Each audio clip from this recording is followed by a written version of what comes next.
High everyone, welcome to Educario school. Educario স্কুলে তোমাদের স্বাগত এবং গুড ইভিনিং। আজকে আমরা ভারতের সংবিধান ও রাজনীতি থেকে কিছু এমসিকিউ প্রশ্ন উত্তর পড়ে নেব। আজকে ক্লাস নাম্বার 8।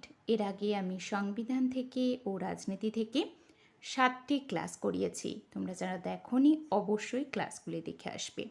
আর ক্লাসটি ভালো লাগলে একটি লাইক করবে এবং চ্যানেলটি অবশ্যই তোমরা সাবস্ক্রাইব করে রাখবে। তো আজকের প্রথম প্রশ্ন কি আছে? ভারতের যুক্তরাষ্ট্রীয় বিচারালয় গঠিত হয়েছিল কোন সালের আইনে? Option A 1891, option B 1909, option C 1919 নাকি অপশান ডি 1935? ভারতে যুক্তরাষ্ট্রীয় বিচারালয় গঠিত হয়েছিল কোন সালের আইনে? সঠিক উত্তর হবে 1935 সাল। পরবর্তী 2 নম্বর প্রশ্ন, কংগ্রেস সাইমন কমিশন বর্জন করেছিল কেন? অপশান এ কংগ্রেসের কোনো প্রতিনিধি ছিল না, অপশান বি মুসলিম লীগের একজন সদস্য এর অন্তর্ভুক্ত ছিল, অপশান সি ভারতীয়দের নিজেদের সংবিধান রচনার দাবিকে নস্যাৎ করেছিল, অপশান ডি এটি নির্ধারিত সময়ের 1 বছর পূর্বে নিয়োগ করা হয়েছিল। কংগ্রেস সাইমন কমিশন বর্জন করেছিল কেন? সঠিক উত্তর হবে ভারতীয়দের নিজেদের সংবিধান রচনার দাবিকে নস্যাৎ করেছিল। পরবর্তী 3 নম্বর প্রশ্ন, নিম্নের কোন প্রতিবেদনে যুক্তরাষ্ট্রের ধারণা প্রথম প্রস্তাবিত হয়? অপশান এ রাজা গোপালাচারী, অপশান বি শরৎ বসু, অপশান সি মতিলাল নেহেরু নাকি অপশান ডি শ্যামাপ্রসাদ মুখার্জি? নিম্নের কোন প্রতিবেদনে যুক্তরাষ্ট্রের ধারণা প্রথম প্রস্তাবিত হয়? সঠিক উত্তর হবে মতিলাল নেহেরু। পরবর্তী 4 নম্বর প্রশ্ন, সংবিধান সভার প্রথম সভাপতি ছিলেন? Option A doctor Ambedkar, option B Raja Gopalachari, option C Abul Kalam Azad, option D doctor Rajendra প্রসাদ?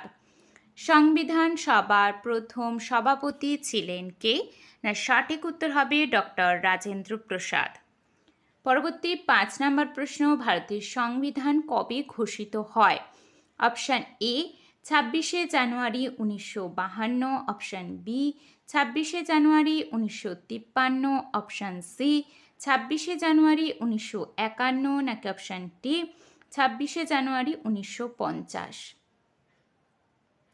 ভারতের সংবিধান কবে ঘোষিত হয়? সঠিক উত্তর হবে 26শে জানুয়ারি 1950।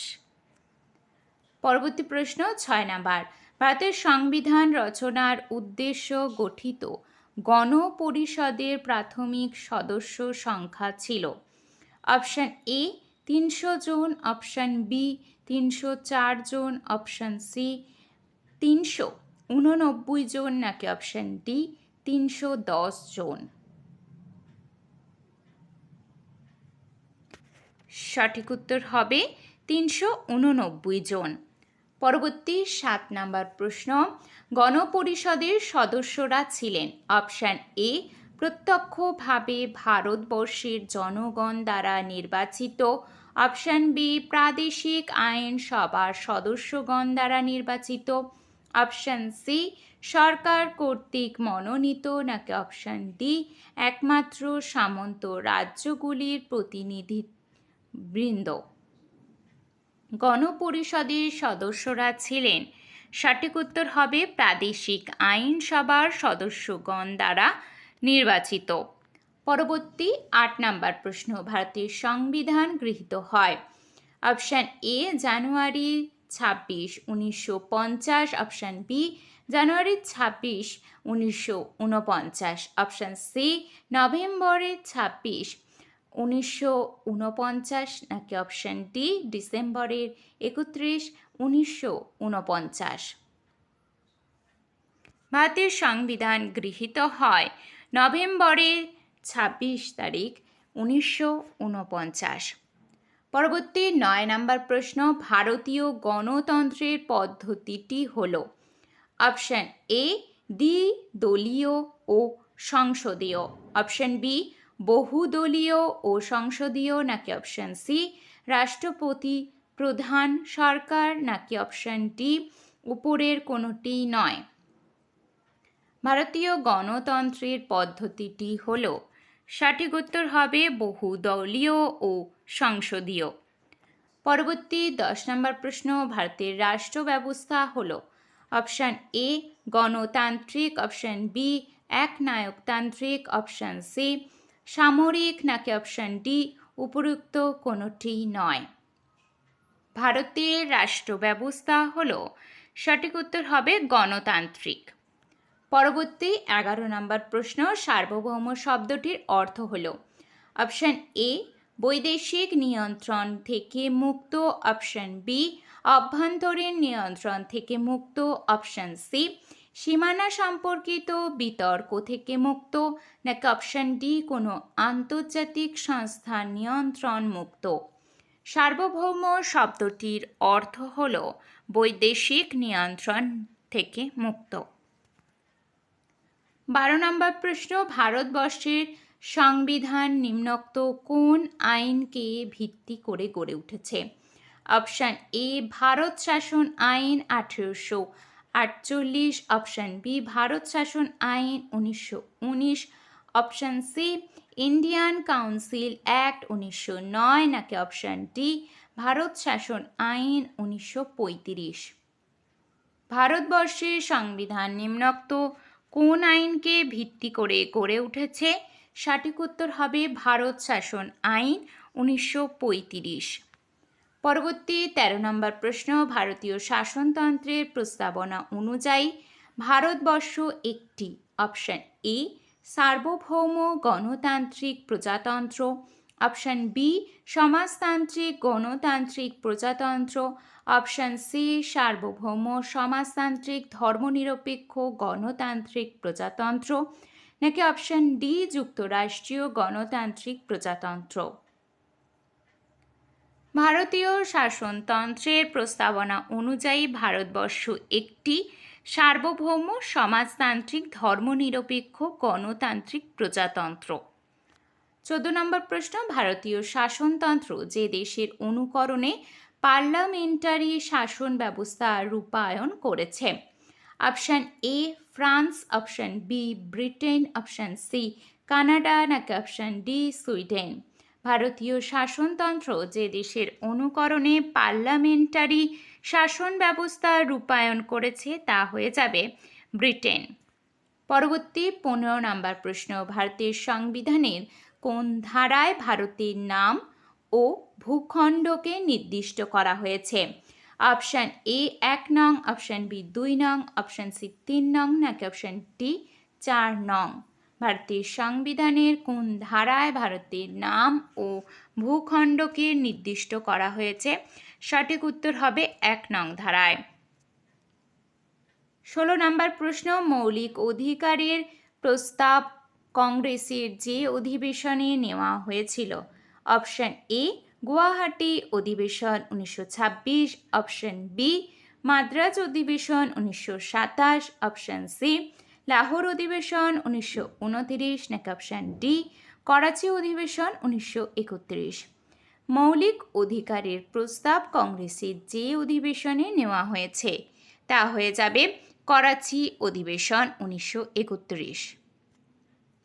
17 নম্বর প্রশ্ন, ভারতের সংবিধানের কোন অনুচ্ছেদে বলা হয়েছে যে সরকার দ্বারা পরিচালিত সরকারের থেকে আর্থিক অনুদান প্রাপ্ত কোনো শিক্ষা প্রতিষ্ঠানে ধর্ম, জাতি, বর্ণ, ভাষা কেবলমাত্র এগুলোর কোনো একটির ভিত্তিতে কোনো নাগরিকের ভর্তির অধিকার খর্ব করা যাবে না? অপশান এ 26 নং অনুচ্ছেদ, অপশান বি 27 নং অনুচ্ছেদ, অপশান সি 28 নং অনুচ্ছেদ, অপশান ডি 29 নং অনুচ্ছেদ। 17 নম্বর প্রশ্নটির সঠিক উত্তর হবে 26 নং অনুচ্ছেদ। পরবর্তী 18 নম্বর, ভারতের সংবিধানের কত নম্বর অনুচ্ছেদে রাষ্ট্র এর কার্যকরী সংজ্ঞা প্রদাও হয়েছে? অপশান এ 10 নং অনুচ্ছেদ, অপশান বি 11 নং অনুচ্ছেদ, অপশান সি 12 নং অনুচ্ছেদ, নাকি অপশান ডি 13 নং অনুচ্ছেদ। ভারতের সংবিধানের কত নম্বর অনুচ্ছেদে রাষ্ট্র এর কার্যকরী সংজ্ঞা প্রদাও হয়েছে? সঠিক উত্তর হবে 12 নং অনুচ্ছেদ। পরবর্তী 19 নম্বর প্রশ্ন, ভারতের সংবিধানের কত নম্বর ধারায় বলা হয়েছে যে সম্পূর্ণরূপে সরকারি অর্থে পরিচালিত কোনো শিক্ষা প্রতিষ্ঠানে কোনো ধর্মীয় শিক্ষা প্রদান করা যাবে না? অপশান এ 25 নং অনুচ্ছেদ, অপশান বি 26 নং অনুচ্ছেদ, অপশান সি 27 নং অনুচ্ছেদ, অপশান ডি 28 নং অনুচ্ছেদ। ভারতের সংবিধানের কত নম্বর ধারায় বলা হয়েছে যে সম্পূর্ণরূপে সরকারি অর্থে পরিচালিত কোনো শিক্ষা প্রতিষ্ঠানে কোনো ধর্মীয় শিক্ষা প্রদান করা যাবে না? সঠিক উত্তরটি এখানে হবে 28 নং অনুচ্ছেদ। পরবর্তী 20 নম্বর প্রশ্ন, ভারতের সংবিধানের কোন অনুচ্ছেদে বলা হয়েছে যে কয়েকটি শর্ত সাপেক্ষে প্রত্যেক ধর্মীয় সম্প্রদায়ের অধিকার আছে ধর্মীয় এবং সেবামূলক উদ্দেশ্যে সংস্থা বা প্রতিষ্ঠান স্থাপনের এবং সেটি পরিচালনা করার? অপশান এ 24 নং অনুচ্ছেদ, অপশান বি 25 নং অনুচ্ছেদ, অপশান সি 26 নং অনুচ্ছেদ, নাকি অপশান ডি 27 নং অনুচ্ছেদ। সঠিক উত্তরটি হয়ে যাবে 26 নং অনুচ্ছেদ। পরবর্তী 21 নম্বর প্রশ্ন, ভারতের সংবিধানের কোন অনুচ্ছেদ সকল নাগরিকের বাক স্বাধীনতা এবং মতামত প্রকাশের স্বাধীনতাকে নিশ্চিত করেছেন? অপশান এ 17 নং অনুচ্ছেদ, অপশান বি 18 নং অনুচ্ছেদ, অপশান সি 19 নং অনুচ্ছেদ, নাকি অপশান ডি 20 নং অনুচ্ছেদ। ভারতের সংবিধানের কোন অনুচ্ছেদ সকল নাগরিকের বাক স্বাধীনতা এবং মতামত প্রকাশের স্বাধীনতাকে নিশ্চিত করেছে? সঠিক উত্তর হবে 19 নং অনুচ্ছেদ। পরবর্তী 22 নম্বর প্রশ্ন, ভারতের সংবিধানের কোন অংশে নাগরিকত্ব সম্বন্ধে নির্দেশাবলী রয়েছে? অপশান এ 1 নং অংশে, অপশান বি 2 নং অংশে, অপশান সি 3 নং অংশে, নাকি অপশান ডি 4 নং অংশে। ভারতের সংবিধানের কোন অংশে নাগরিকত্ব সম্বন্ধে নির্দেশাবলী রয়েছে? সঠিক উত্তর হবে 2 নং অনুচ্ছেদ, 2 নং অংশে। 23 নম্বর, ভারতের সংবিধানের কোন ধারায় সর্বপ্রকার অস্পৃশ্যতার অবলুপ্তি ঘটানো হয়েছে? অপশান এ 12 নং ধারা, অপশান বি 15 নং ধারা, অপশান সি 16 নং ধারা, নাকি অপশান ডি 17 নং ধারা? ভারতের সংবিধানের কোন ধারায় সর্বপ্রকার অস্পৃশ্যতার অবলুপ্তি ঘটানো হয়েছে? সঠিক উত্তর হবে 17 নং ধারা। পরবর্তী 24 নম্বর প্রশ্ন, কোনটি সংবিধানের মৌলিক অধিকার হিসেবে স্বীকৃত নয়? অপশান এ সাম্যের অধিকার, অপশান বি স্বাধীনতার অধিকার, অপশান সি শোষণের বিরুদ্ধে অধিকার, নাকি অপশান ডি যথেষ্টভাবে জীবিকা অর্জনের অধিকার? সঠিক উত্তর হবে যথেষ্টভাবে জীবিকা অর্জনের অধিকার। 25 নম্বর প্রশ্ন, হেভিয়াস কর্পাস শব্দটির সঠিক বঞ্চনা কি? অপশান এ কোনো ব্যক্তিকে জেলের ভেতর আটকে রাখা, অপশান বি কোনো ব্যক্তিকে শরীরে উপস্থিত করা, অপশান সি কোনো ব্যক্তিকে অপসারণ করা, নাকি অপশান ডি উপরিউক্ত কোনোটি নয়? হেভিয়াস কর্পাস শব্দটির সঠিক বঞ্চনা হলো কোনো ব্যক্তিকে সশরীরে উপস্থিত করা। পরবর্তী 26 নম্বর প্রশ্ন, সংবিধানের 24 নং ধারায় কোনো কারখানায় শিশুদের নিয়োগ নিষিদ্ধ করা হয় যদি তাদের বয়স হয় অপশান এ 14 বছরের কম, অপশান বি 12 বছরের কম, অপশান সি 7 বছরের কম, নাকি অপশান ডি 15 বছরের কম। সঠিক উত্তর হবে 14 বছরের কম। পরবর্তী 27 নম্বর প্রশ্ন, কোন সালে ভারতীয় পার্লামেন্টে মৌলিক কর্তব্য সংক্রান্ত অংশটি সংবিধানের অন্তর্ভুক্ত করে? Option A 1976, option B 1978, option C 1980, নাকি অপশান ডি 1982। কোন সালে ভারতীয় পার্লামেন্টে মৌলিক কর্তব্য সংক্রান্ত অংশটি সংবিধানে অন্তর্ভুক্ত করে? সঠিক উত্তর হবে 1976। পরবর্তী 28 নম্বর প্রশ্ন, ভারতের সংবিধানের কোন ধারায় গ্রামীণ পঞ্চায়েত ব্যবস্থা কার্যকরী করার কথা বলা হয়েছে? অপশান এ 40 নং, অপশান বি 41 নং, অপশান বি 42 নং, নাকি অপশান ডি 43 নং। সঠিক উত্তর হবে 40 নং। পরবর্তী প্রশ্ন 29 নম্বর, ভারতের সংবিধানের কোন ধারায় অভিন্ন দেওয়ানি বিধি প্রণয়নের কথা বলা হয়েছে? অপশান এ 41 নং, অপশান বি 42 নং, অপশান সি 43 নং, নাকি অপশান ডি 44 নং। সঠিক উত্তর হবে 44 নং ধারায়।